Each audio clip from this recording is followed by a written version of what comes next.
자, 이번 시간에는 리추얼 이야기를 해보도록 하겠습니다.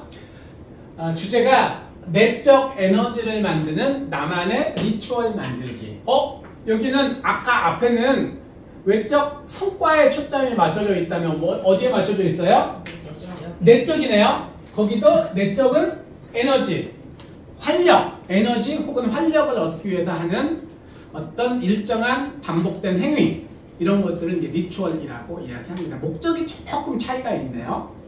같이 쓰기도 하지만 약간의 구분을 나눈다면 목적으로 좀 나누면 좋을 것 같아요. 행위는 동일할 수 있지만 목적이 외적인, 그러니까 똑같은 행위도 리추얼이 될 수가 있고 루틴이 될 수도 있는 겁니다. 근데 목적에 따라서 리추얼이 되기도 하고 루틴이 될 수도 있다. 당신의 하루엔 의식처럼 반복되는 행위가 있습니까? 여기서 의식이라는 것은 종교의식을 말하는 거예요. 종교의식처럼이라는 뜻입니다. 일상의 시간을 가장 빛나는 순간으로 만드는 법은 무엇일까요? 뭔가를 내가 의식하다 할 때 의식이 아니고 종교의식을 말합니다. 그 종교의식을 우리가 리추얼이라고 합니다. 위대한 창조자들은 어떻게 자신의 일상에 찾아오는 수많은 장애물을 극복하고 자신의 시간을 지키기 위해 하루를 설계하며 살았을까요? 이게 바로 리추얼이라는 거예요. 그렇죠? 장애물도 극복하고 내게 좋은 시간을 잘 사용하기 위해서. 어떤 한 목사님은 오늘 너무 바빠서 기도를 1시간 더 해야 되겠다. 말하자면 이런 거예요. 너무 바빠서 기도를 1시간 더, 기도하면서 뭐 하는 거예요? 성과를 얻기 위한 것이 아니죠. 내 안에 에너지를 이렇게 비축하기 위한 것이 아니겠어요? 네. 리추얼이란 정의를 볼게요. 매일 할 수 있는 일을 포기하지 않을 때 삶은 가장 빛난다. 리추얼이 가지고 있는 가치예요. 사전적인 정의는 의식 절차를 포함해서 종교의식, 이게 이제 보통 리추얼이라고 하는데, 개인의 삶에서도 개인적인 의식을 이제 리추얼이라고 부르기 시작했습니다. 리추얼, 개인적인 의식, 습관적 행위. 루틴은 특정한 일을 실행하기 위해 습관적으로 하는 동작 중에서 이제 목적이 뭐라고요? 외적인 성과에 맞춰진 반면에 리추얼은 일상의 활력, 에너지를 얻기 위해, 내적 에너지를 얻기 위해서 규칙적으로 행하는 의식, 행동, 이런 걸 말하는 거예요. 리추얼이란 의식, 종교의식을 말합니다. 하루를 마치 종교적 의례처럼 여기는 엄격한 태도이자 일상의 방해로부터 나를 지키는 유용한 도구이다. 삶의 에너지를 불어넣는 반복적 행위, 이런 것들을 이제 우리가 리추얼이라고 합니다. 사례를 좀 볼 텐데, 예술가들 좀 많이 가져고 왔어요. 예술가들의 리추얼에는 어떤 것들이 있나. 올해 한강 작가와 더불어서 노벨문학상 후보에 올랐던 분이에요. 물론 노벨문학상 후보가 누군지는 알 수가 없습니다. 발표는 언제 하냐면 50년 후에 발표됩니다. 발표 안 하겠다는 얘기예요. 한 세대가 훨씬 지나서 거의 2세대가 지나가지고 발표한다는 건데, 발표 안 하겠다는 얘기하고 동일한 얘기인데요. 재밌더라고요. 노벨상 수상자가 결정되는 이런 과정들을 보니까.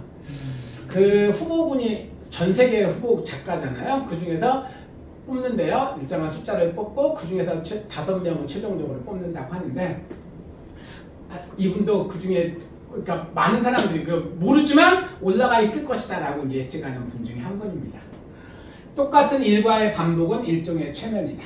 무라카미 하루키는 1949년 태어난 일본의 소설가, 수필가, 르포작가, 번역가.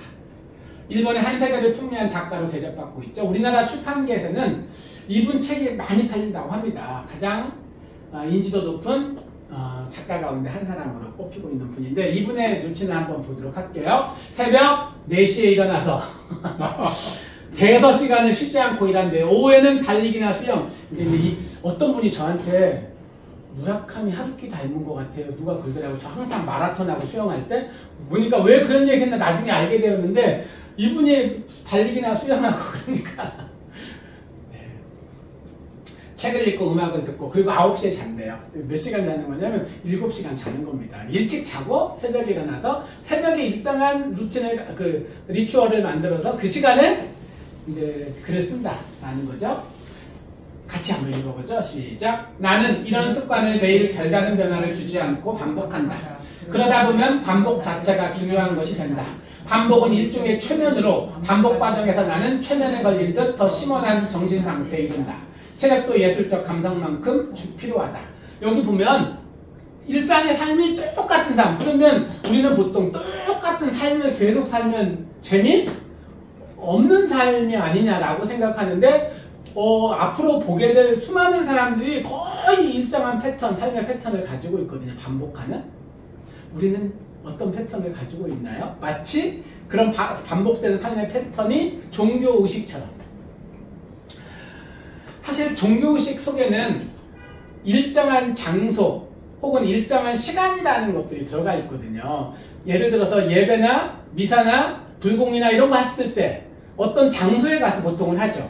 그리고 대부분 일정한 정해진 시간에 가서 보통 하거든요. 종교의식을 할 때는. 그러니까 내 삶의 그런 일정한 시간과 장소에서 반복해서 하는 것들이 있는가라고 질문해보면 됩니다. 인간 시계라는 별명을 가진 분인데요. 임마누엘 칸트. 일정한 규칙성을 도덕적 원칙으로 승화하다. 독일의 철학자인데요. 서양 철학의 전 분야에 큰 발자취를 남긴 분으로 남겨져 있고 사망한 지 지금 220년 됐습니다. 200년이 넘었는데 근현대 철학의 중심인물로 평가받는데요. 이분은 기계처럼 질서 정연하고 수상적인 삶을 살았다. 잠자리에서나 커피 마시고 글을 쓰고 강의하고 식사하고 산책하는 등 모든 것이 정해진 시간에 이루어졌다고 합니다. 그래서 이 사람이 얼굴이 탁 보이면 3시 반이구나 알게 되는데 평생을 항상 이 사람의 얼굴이 보이면 3시 30분 그냥 정확했대요. 그러니까 하루도 빠지지 않고 그렇게 살았대. 야, 어떻게 이렇게 살 수 있을까? 마치 종교적 의식처럼 삶이 종교적 의식이 되었대요. 5시에 일어났다고 합니다. 그래서 오랫동안 섬긴 하인이 퇴역 군인이었대요. 그래서 정해진 시간을 깨우고 했다는 거예요. 차 마시고 일어나 차 마시고 묵상 시간 갖고 강의 시작하고 그것을 11시까지 계속했다. 늘 같은 삶을 살았다고 합니다. 그리고 3시 반이 되면 집 밖에 나오고. 자, 찰스 디킨스도 침묵과 질서의 무아지경이라는 평가를 받는 찰스 디킨스, 영국의 위대한 소설가로 평가받는 분인데요. 이 사람에 대해서 큰아들이 이렇게 이야기합니다. 같이 한번 읽어볼까요? 시청 공무원도 아버지보다는 규칙적이거나 꼼꼼하지 않았다. 아버지는 상상과 공상의 세계를 그리면서도 시간을 엄수했고 기계처럼 규칙적으로 행동했다. 단조롭고 따분한 틀에 박힌 일을 하는 사람도 아버지만큼 정확할 수는 없었다. 여기 보면 이것도 기계가 나오네요. 규칙적으로 행동했다. 틀에 박힌 일. 그러니까 뭔가 어떤 업적을 이룬 사람들이 보면은 자기만의 반복된 리추얼이 있었다는 걸 알 수가 있죠. 트와일라 타프는 아까 앞에 이야기했는데 이분은 어떤 반복된 리추얼이 있었다고 그랬죠? 미국 최고의 1941년생인데 지금 이건 아까 앞에 것은 젊었을 때 사진이고 이것은 최근 사진이에요. 84세입니다 지금. 이거 보세요. 84세. 대단한 분입니다. 현대무용의 거장입니다. 현존하는 최고의 무용가라는 칭호가 아깝지 않은 분입니다.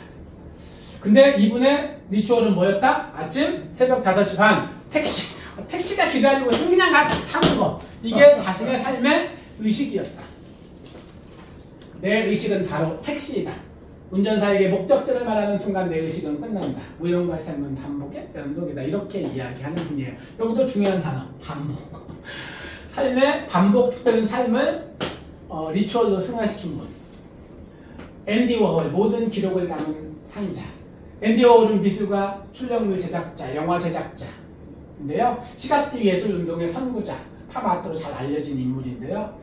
산업 일러스트로 성공적인 경력을 쌓은 뒤 화가, 영화 제작자, 레코드 프로듀서, 작가로서 세계적으로 유명해진 분인데 이분도 여기 보면은 여기 똑같이 생활하는 것을 매우 중요하게 생각하고 소중하게 여겼는데 똑같이 행동하는 것을 그리고 이렇게 행동했다라고 하는 거예요.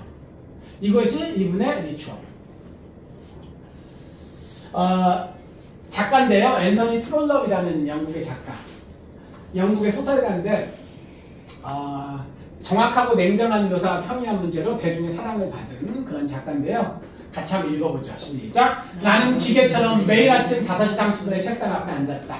나 자신의 엄격한 것도 내 습관이었다. 하루 3시간의 글쓰기로 많은 작품을 써낼 수 있다는 내 주장에 동의할 것이다.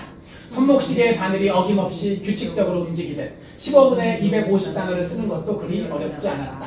시간을 이렇게 분할함으로써 나는 하루에 10페이지의 글을 쓸 수 있었다. 여기 보면 기계처럼 어떻게 비슷할까요? 많은 사람들이 이른 아침에 글을 쓰는 변함없는 습관 덕분에 47편의 장편과 16권의 다양한 책을 써낼 수 있었다고 합니다. 나만의 리추얼을 만드는데 리추얼은 일정한 시간, 장소라는 타임라인을 가져야 돼요. 그 시간에 반복적으로 행하는 의식을 의미해요.